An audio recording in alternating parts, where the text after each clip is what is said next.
Have you ever considered what it would feel like to be amidst the wrath of divine plagues? Let us journey back in time, through the pages of history to the land of Egypt, where a tale of power, resistance, and divine intervention unfolds.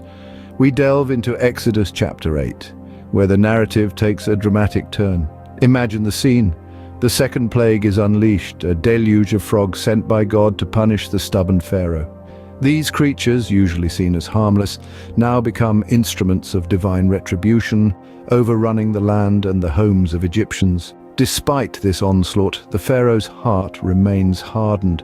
His obstinance, his refusal to release the Israelites from their bondage, stands as a monument to his pride. Even as the frogs die off, their decaying bodies permeating the air with an unbearable stench, the Pharaoh remains unmoved. As the frogs died, the land stank, but the Pharaoh's heart remained unyielding. The stage is set for the plagues to continue. Can you imagine how a handful of dust could turn into lice and swarm the entire land? A chilling thought, indeed, but this was the reality that Egypt faced during the third plague. In this bizarre and alarming act, God commanded Aaron to smite the dust of the land. With a strike, the dust transformed into lice, covering man and beast. This was more than a simple nuisance. It was a torment, a sign of divine power that was impossible to ignore or explain away. This wasn't an ordinary infestation. These lice were everywhere, crawling on every person and every animal. There was no escape, no respite. The Egyptian magicians tried to replicate this plague, but even they had to admit, this is the finger of God. Yet the Pharaoh's heart remained stubborn, unyielding to the pressure. As if the lice weren't enough, the fourth plague was ushered in. Swarms of flies descended upon the land of Egypt, a buzzing, biting nuisance that threw the land into further chaos.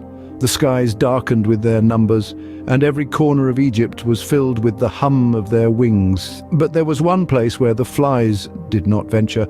The land of Goshen, where the Israelites lived, was spared. This was not a random act of mercy, but a deliberate division, a clear demarcation between the Egyptians and the Israelites. It was a sign, a message from God to the Pharaoh. These are my people, and they are under my protection. In desperation, the Pharaoh promised to let the Israelites go, to allow them their freedom if only the plague would cease. But as the last of the flies were swept away, the Pharaoh's heart hardened once more. His promises proved hollow, a mere ploy to end his suffering, and so the flies were not removed, the plague persisted, and the people of Egypt were left to suffer under their leader's stubborn pride.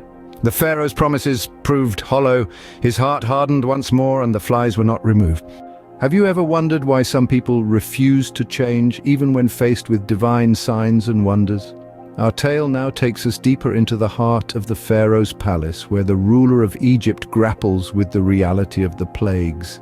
As the Pharaoh bore witness to the onslaught of lice and flies, a flicker of concession sparked within him. He made a vow to Moses, promising to free the Israelites if only the plagues were to cease. The Pharaoh's words, however, were as shifting as the desert sands, a veil of deceit to mask his true intentions. Now, you might wonder, why would the Pharaoh resort to such deception? The answer lies not in the realm of reason, but in the depths of a hardened heart. The Pharaoh's heart, hardened by pride and power, was a fortress, impenetrable to humility and repentance. It was a heart that refused to kneel, even when faced with the divine power of God.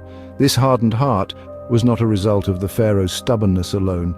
It was an embodiment of his inability to recognize and acknowledge the power of God.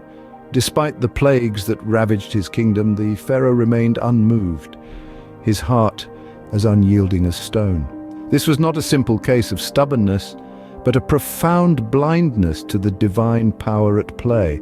The Pharaoh's deception, his false promises, were a testament to this blindness. Each time a plague was lifted, his promises evaporated like mirages in the desert, leaving the Israelites in continued bondage.